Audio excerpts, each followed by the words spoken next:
생각하고 섹터 있습니다. 얘기 하나만 더 할게요. 네. 이제 그 시진핑 주석의 방한 가능성이 완전히 사라진 게 아니거든요. 예, 원래 오려고 했는데 지금 국내 코로나 환경이 어려워지니까 뭐 발을 뺀 걸 텐데 연내 뭐 올 가능성도 있고 또 중국 모멘텀이 좀 불면 화장품, 면세, 뭐 엔터 이런 중국 소비주들도 그다음에 경기 좋아지니까 또 뭐 굴삭기나 이런 뭐 기계나 이런 쪽도 중국 쪽 기대더라고요. 중국과 관련된 그 모멘텀에서 볼만한 종목은요.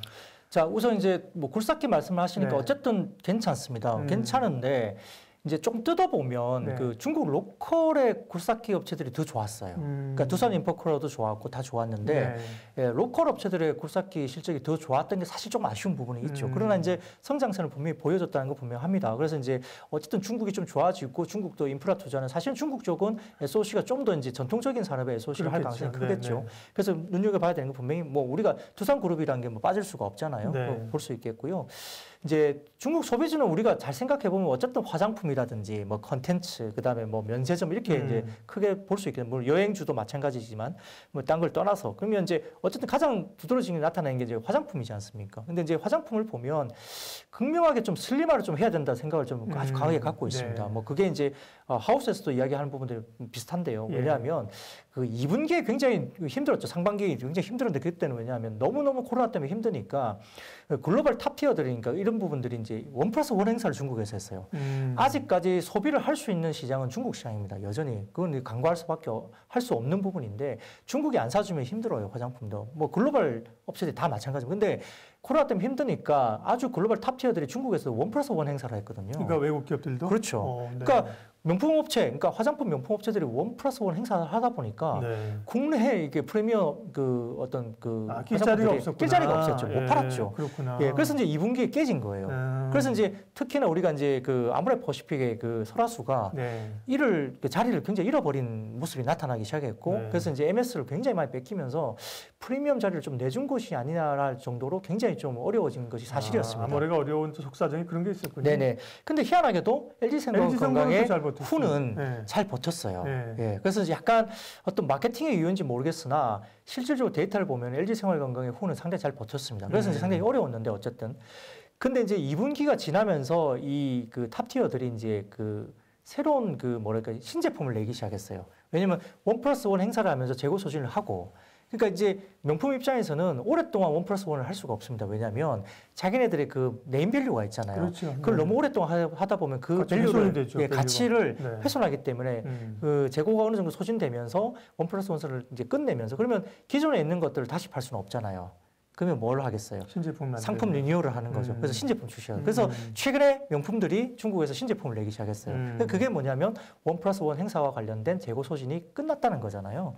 근데 이제 어느 정도 코로나가 조금 종식이 되고 그다음에 중국은 좀 빨리 이제 최근에 안정화가 됐지 않습니까? 그러다 보니까 중국 시장에서 소비가 시작되니까 이제 올라오기 시작했죠. 그래서 이제 국내 업체들도 아모레퍼시픽이나 LG생활건강에 올라왔는데 전체적으로 한 10% 정도 아모레퍼시픽도 올라왔다고 해요. 근데 그 글로벌 탑티어들이 30% 성장을 했거든요. 그러니까 그렇게 보면 또 상대적으로 성장세가 너무 좀 없었다라고 또 아쉽게 생각할 수 있겠죠. 그래서 아까 초도에 말씀드린 것처럼 그 아모레퍼시픽이 조금 힘들어지고 LG생활건강이 두각을 나타내기 시작했고요. 또 구조적으로 봤을 때 LG생활건강은 그 화장품뿐만 아니라 우리 손세정제 같은 생활용품도 많이 있고요. 그다음에 이제 음료 제품이 또 있죠. 근데 음료가 참 재밌는 게요. 이게 집에서 배달 음식을 많이 먹다 보니까 코로나 때문에 여기에 끼어 들어가는 탄산음료가 많잖아요. 아, 맞아요. 네. 거의 뭐 치킨이나 그렇죠. 피자 시키면 탄산 따라 오거나 시키죠.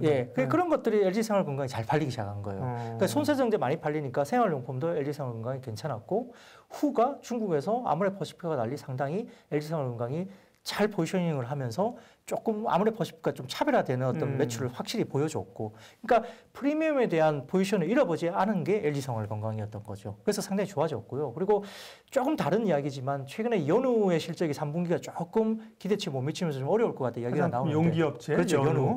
근데 연우의 어떤 실적에 대한 부분을 좀 뜯어보니 3분기 들면서 연우의 LG생활건강향 그 매출이 30% 정도 증가했다고 나오는 거예요. 연우 전체적인 매출은 떨어지는데 LG생활건강으로 들어가는 그 화장품 관련된 용기가 30% 늘었다고 나오거든요. 그러니까 LG생활건강의 실적이 3분기가 상대적으로 좋을 수도 있겠다라는 추정을 해볼 수 있는 거죠. 네. 그래서 이제 어쨌든 그 화장품으로 본다면 아무리 퍼시픽보다는 LG생활건강으로 좀 집중을 하자는 게 맞는 것 같고요. 네.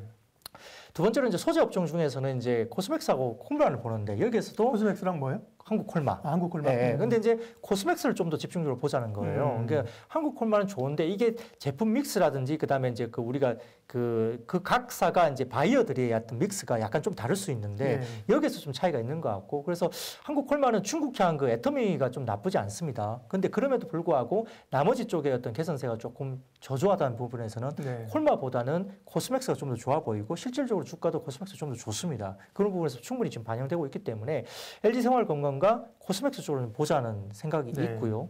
그다음에 이제 우리가 지금 봤을 때 마스크를 끼니까 여성분들이 지금은 이제 그 색조 화장을 얼굴에 잘 안 해요. 그렇다면서요? 그러니까 뭐 눈썹 쪽 그리고 뭐 남자들도 지금 최근에 눈썹 문신 많이 하시잖아요. 그러니까 여성분들이 눈썹 쪽에 좀 강조를 하지만 남자도 마찬가지고 이 색조 화장을 하지 않으니까 이 색조 화장의 강점이 있는 뭐 클리오라든지 이런 종목들이 사실 좀 힘들어지고 있는 상황이 맞죠. 근데 이제 네일 같은 건 또 많이 합니다.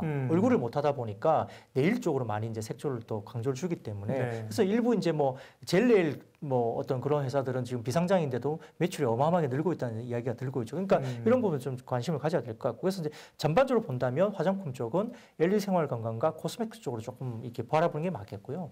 그다음에 이제 우리가 면세점 업종을 본다면 이제 면세점을 본다면 이제 그 호텔 신라가 그러면 사야 되는 거 아니야? 물론 이제 살 수 있죠. 근데 트레이딩 관점에서 좀 보는 게 좋을 것 같아요. 왜냐하면 여전히 이제 분명히 3분기 이후부터는 굉장히 좋아집니다. 왜냐하면 인천 면세점이 상당히 좀 좋아지는 거잖아요. 면세점 쪽에서 비용이 굉장히 없어집니다. 그러니까 사라지게 되고 인천 면세점이 이제 어쨌든 기존에 있던 것들을 이제 지금 계약을 안 하면서 비용들이 상당히 없어지는 거잖아요. 그러니까 이제 적자폭이 상당히 줄어드는 거죠. 그렇기 때문에 상당히 바닥은 분명히 봤다는 건데 좋아지는 부분은 흑자 전환을 해야 되기 때문에 밸류가 나오는 거니까 뭐 빠지면 트레이딩 관점에서는 괜찮으나 어떤 목표치를 두고 상당히 좋게 보기는 조금 어렵다는 부분에서는 빠질 때 어떤 저점의 트레이딩 정도 관점에서 호텔 신라를 보자 이 정도 말씀드리겠습니다.